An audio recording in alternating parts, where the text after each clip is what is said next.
আসসালামু আলাইকুম। আমি শাহ মোহাম্মদ মুস্তাকিম। আপনাদের জানাই স্বাগত সম্ভাষণ।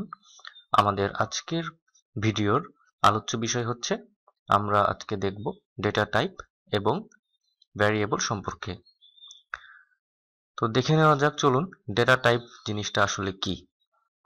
আসলে আমরা চারপাশে যাই দেখি বা আমরা যেসব ইনফরমেশন নিয়ে আমরা কাজ করে থাকি সবকিছুকেই আমরা ডেটা হিসেবে গণ্য করতে পারি। তো অনেক ধরনের ডেটা হয়ে থাকে, যেটা হচ্ছে যে আমরা দেখব একটু পরেই যে কি ধরনের ডেটা হতে পারে। প্রথমেই আমরা দেখতে পারি যে ডেটা টাইপ এবং ভ্যারিয়েবল দুটোর মধ্যে আসলে সম্পর্কটা কেমন। এখানে ভ্যারিয়েবলকে একটি গ্লাসের সাথে অথবা একটি পাত্রের সাথে যদি আমরা কল্পনা করি, তাহলে ডেটা টাইপকে পাত্রের ভিতর অথবা এই গ্লাসটার ভিতর যদি আমি কোনো একটা কিছু রাখি, সেটা হতে পারে পানি, সেটা হতে পারে দুধ, সেটা হতে পারে মধু, সেটা হতে পারে তেল, যে কোনো কিছু হতে পারে। তো ভ্যারিয়েবলটা কাজ করে আসলে একটা কন্টেইনার হিসাবে, যেটা এট এ টাইম যে কোনো একটা টাইপের ডেটা ধারণ করতে পারে।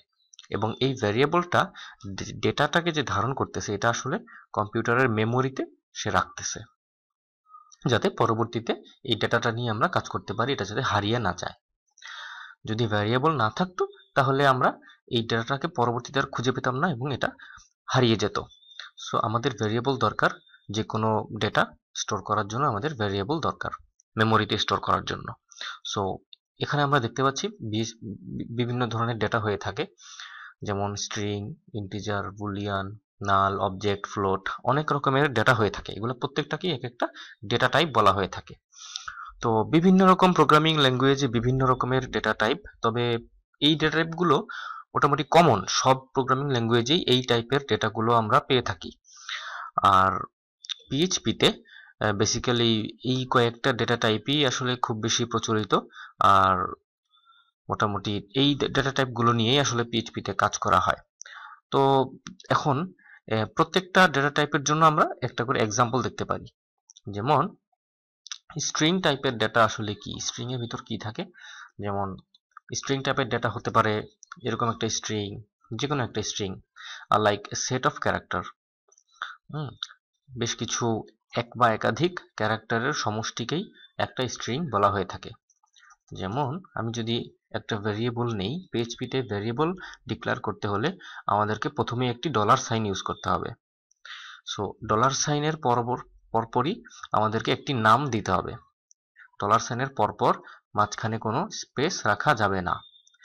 যেমন এখানে যদি আমি একটা ভ্যারিয়েবল ডিক্লেয়ার করি নেম, তাহলে আমি নেমের ভিতরে যদি রাখি একটা স্ট্রিং, ধরা যাক আমার নামই রাখলাম। আমরা যখন স্ট্রিং টাইপের ডেটা কোনো ভ্যারিয়েবলে রাখবো, তখন আমরা অবশ্যই স্ট্রিংটাকে একটি কোটেশন চিহ্নের ভিতরে ঢুকিয়ে দেব। অবশ্যই সেটা সিঙ্গেল কোটেশন অথবা ডাবল কোটেশন, যে কোনো একটা কোটেশন হতে হবে। এখানে পিএইচপিতে এরকম কোনো ধরাবাঁধা নিয়ম নাই, আমরা চাইলে ডাবল কোটেশনের ভিতরেও সেটা রাখতে পারি অথবা সিঙ্গেল কোটেশনের ভিতরেও সেটা রাখতে পারি। ওকে, সো আমরা এই স্ট্রিংটা এখন এই ভ্যারিয়েবলের ভিতরে আমরা রাখলাম এবং এই ডেটাটাকে বলা হচ্ছে স্ট্রিং টাইপ ডেটা। সো এখন ইচ্ছা করলে আমরা এই ডেটাটাকে প্রিন্ট করে দেখতে পারি যে এটার ভ্যালুটা কি। সো এটা এখন সেভ করলাম, সেভ করে যদি আমরা রান করি, তাহলে এটা জাস্ট আমার নামটা এখানে শো করতেছে। এখানে একটু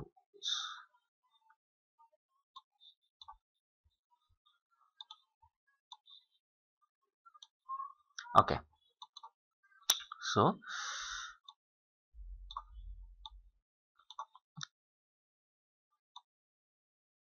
এটা হচ্ছে এক ধরনের ডেটা।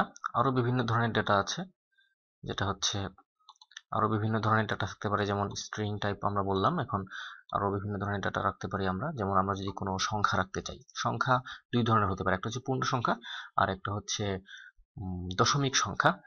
যেমন পূর্ণ সংখ্যা যদি হয় 12, আমরা যদি কারো বয়স যদি হয় 12, কথার কথা এইজ সমান সমান 12 রাখতে পারি, এরকম একটা ভ্যারিয়েবল আমরা নিতে পারি।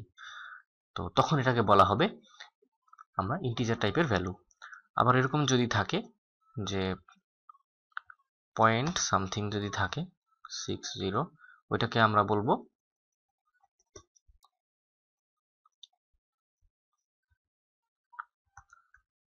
ফ্লোট টাইপের ডেটা। সো আরো কিছু ডেটা টাইপ আছে, যেমন আমরা দেখতে পারি যে আসলে আমরা অনেক সময় বিভিন্ন প্রশ্ন উত্তরের অ্যান্সার দিই হ্যাঁ অথবা না দিয়ে। তো শুধুমাত্র কম্পিউটারে এরকম হ্যাঁ অথবা না, সত্য অথবা মিথ্যা, এই দুই ধরনের ভ্যালু নিয়ে একটা ডেটা টাইপ আছে, এটাকে বলা হচ্ছে বুলিয়ান। এই ডেটা টাইপের মাত্র দুইটা ভ্যালুই হতে পারে, শুধুমাত্র দুইটা ভ্যালু হতে পারে, সেগুলো হচ্ছে আইদার ট্রু হবে অথবা ফলস হবে। এই দুইটা ভ্যালুই আমরা এই ডেটা টাইপের আন্ডারে নিতে পারি। লাইক আমরা যদি অ্যান্সারকে একটি ভ্যারিয়েবল হিসেবে ধরে নিই, যে ভ্যারিয়েবলে আমরা বুলিয়ান টাইপ ডেটা রাখবো, সো শুধুমাত্র তখন সেই মুহূর্তে আমরা শুধুমাত্র ট্রু রাখতে পারি অথবা ফলস রাখতে পারি। এক্ষেত্রে কোনো কোটেশন চিহ্নের দরকার নেই, কোটেশন শুধুমাত্র স্ট্রিং এর জন্য দরকার হয়। আচ্ছা, তারপরে আমরা দেখব অ্যারে। আচ্ছা, অ্যারে সম্পর্কে আমরা এখনই আলোচনায় যাব না, কারণ অ্যারে একটি বিশেষ ধরনের ডেটা এবং বিশেষ ধরনের ভ্যারিয়েবল, এবং অ্যারেকে আসলে একটু বিশেষভাবে হ্যান্ডেল করা হয়। সো অ্যারে আমরা একটু টোটালি আলাদা একটা সেকশনে দেখবো, আলাদা একটা ভিডিওতে আমরা অ্যারে নিয়ে আলোচনা করব। আরেক ধরনের ডেটা হতে পারে, সেটা হতে পারে অবজেক্ট। সো অবজেক্ট সম্পর্কেও আমরা পরবর্তীতে আলোচনা করব। এখানে অবজেক্ট সম্বন্ধে আসলে আলোচনা করাটা খুব বেশি উপযোগী হবে না, যেটি এটা একটু অ্যাডভান্স লেভেলের কনসেপ্ট। এবং সর্বশেষ আমাদের আরেক ধরনের ভ্যালু থাকতে পারে, যেটা হচ্ছে যে নাল ভ্যালু। এটাকে বলা হচ্ছে নাল টাইপের ডেটা।